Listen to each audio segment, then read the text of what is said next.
comes to the Notebook 9 Pro, Samsung thinks sharing is caring. Available in both 13 and 15-inch versions, they're equipped with most of the same core specs.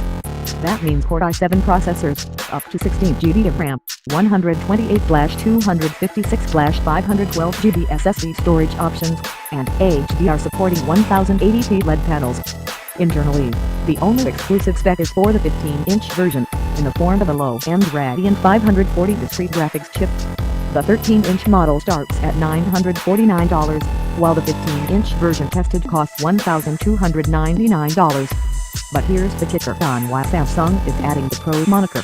Both laptops come with an S Pen, laden with both Windows Ink and Samsung Their Command. In some way, it's an extension of Samsung's family, with longtime Galaxy Note users being all too familiar with the way of their new laptop stylus. It also speaks to the trend with Windows laptops this year. Almost everywhere you look, Pen support is getting added. Windows 10 has also gotten a number of updates to better support Pen this year, most notably with the Creators Update that arrived this spring. New Samsung customers never exposed to the S Pen will have the option of the revered input tool.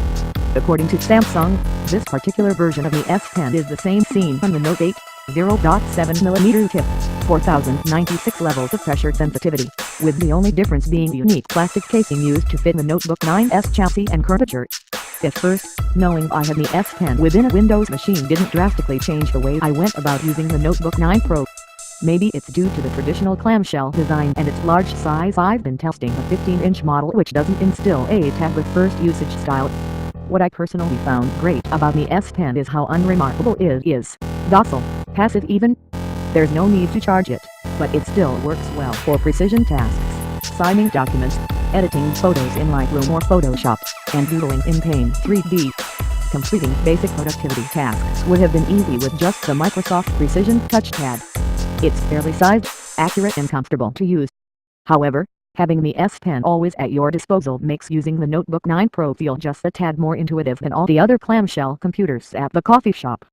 Also, if you're wondering where the S Pen lives, it's inside a one-way slot, near the front lip of the laptop. It takes a few tries to slide it out in one motion, but soon you get used to it and thus get better at finding it. It's a much better solution to storing the pen than most other laptop makers have offered, which usually consists of fabric loops or weak magnets that frequently don't work. The S Pen becomes part of the machine, instead of just an accessory. But beyond the smart storage system, the S Pen's novelty is thin. The S Pen becomes just another Windows Ink stylus, albeit probably one of the better ones, and I go back to using touchpad and keyboard. By comparing the Notebook 9 Pro's keyboard and touchpad to two other laptops of the same size, I've been able to appreciate just how good they are. Travel isn't shallow, like the MacBook Pro 15-inch, instead it has a soft but tactile feel. Individual keys are slightly rounded, with good build quality with little to no flex, whereas the keys on HP's Spectre X360 15-inch had less feedback with more flex. Meanwhile, the Precision touchpad driver continues to be the best that Windows has. Input is precise and the touchpad is roomy, but not nearly as roomy as the MacBooks.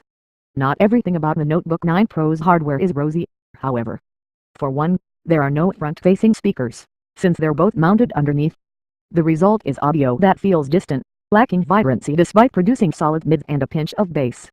Cooling management is also a noticeable fault.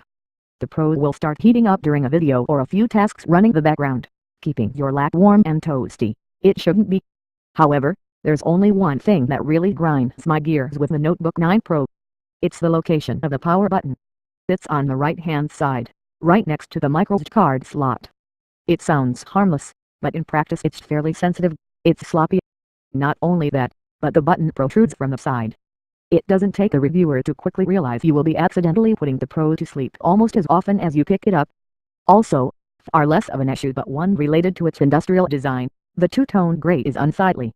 My opinion is by matching the darker hue of the palm rest with the exterior, the laptop would appear to be as pro as its name suggests. Right now, it looks like nearly every other laptop in Samsung's lineup,